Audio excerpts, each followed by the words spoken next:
Time now to talk to our international correspondent, Alex Newman. Alex, thanks for joining us today. Hey, thanks so much for having me, dude. Hey, you've done another piece of great work, my friend.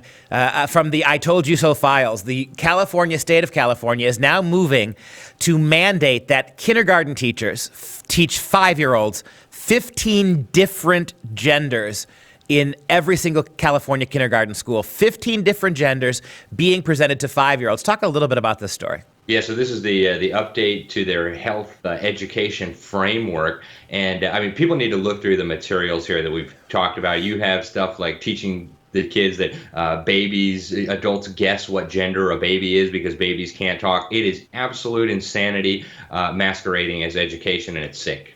So to make sure we understand what's happening here, the state of California has recommended, and when California recommends something, that means they want it in there. They've recommended a book for 5-year-olds to begin to comprehend the complicated nature of gender. As a matter of fact, in this book, you're teaching 5-year-olds 15 different gender variants. The title of the book, by the way, is called Who Are You? Inside the book, they say, quote, "For some people, there are more than just two choices. These are a few of the words people use." And you're exposing 5-year-olds to these kinds of gender differentiations: trans, genderqueer, non-binary, gender fluid, transgender, gender neutral, agender, neutrois, bigender, third gender, two-spirit, whatever the hell that means, and even more words on the word salad spectrum.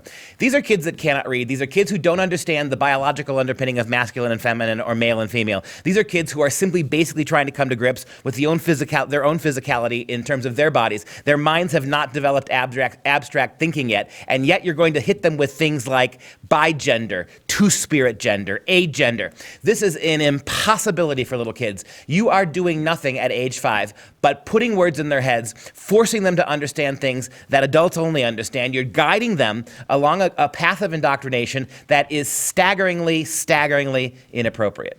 Yeah, well, that's the insanity that we're dealing with now, and we see that it's very effective. If you look, we covered at the Freedom Project in the Newman Report, we covered a study out of the UCLA where more than 25% of California children between 12 and 17 are now gender non-conforming. So they're not comfortable, they don't identify with their biological gender. So I guess they thought 27% was not enough, and so they want to start early in kindergarten with this 15 different gender thing. But as soon as the next revision comes around, 15 will be outdated, that'll be discriminatory, and then we'll be off to 68 or a million. That's the insanity that we're dealing with. Yeah, and I want to comment on that. I guarantee you that 89 to 99% of young elementary schools in Hitler's Germany, the Hitlerjugend, actually believe they were Nazis too. If you substitute real learning in elementary school for this kind of propaganda, whether it's radical fascist propaganda or radical transgender propaganda, if you try to convince 5-year-olds who do not have the intellectual or brain development to understand the nuances and the abstract differences between male and female on a biological level, on a personal level, let alone introducing 13 other genders, you are guaranteeing that kids are being brainwashed and that they're going to identify with this stuff not because they feel that way, but because they're getting rewarded and urged to do so. And the other thing, Alex, awesome, this is the most alarming aspect of this. Thank you, California. According to California's new law, if they pass it, moms and dads will be utterly unable to opt their kids out of this. You will not be able to hold your 5-year-old kindergarten kid home if they're teaching 15 genders. You're going to have to, under the peril of the law, compel your kids to attend this. That's right. And in fact, that's the situation now in Orange County, one of the most conservative counties in California. We covered this also at the Newman Report.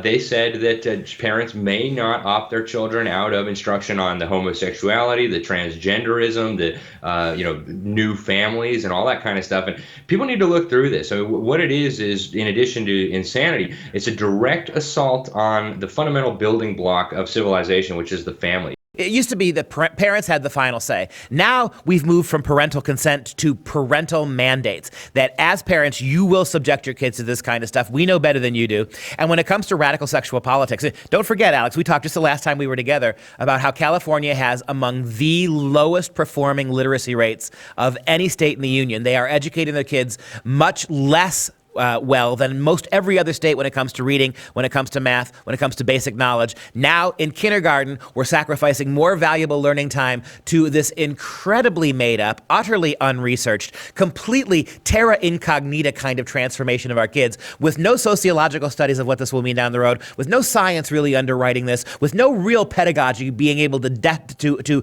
justify this kind of encroachment on parental rights and this kind of brainwashing of kids. It's happening at breakneck speed in California. That's right. It is a tragedy of monumental proportions. And the government's own data shows that more than half of California's children cannot read, even at a proficient level. Less than 1/4 of black boys in California in the government school system can read at a proficient level. And here they are worrying about how they're going to teach them about 15 genders in kindergarten. They ought to be figuring out how to teach these poor kids to read. But unfortunately, that's not what we're seeing. We're just seeing, again, the destruction of civilization, the destruction of education, all being done under the guise of education.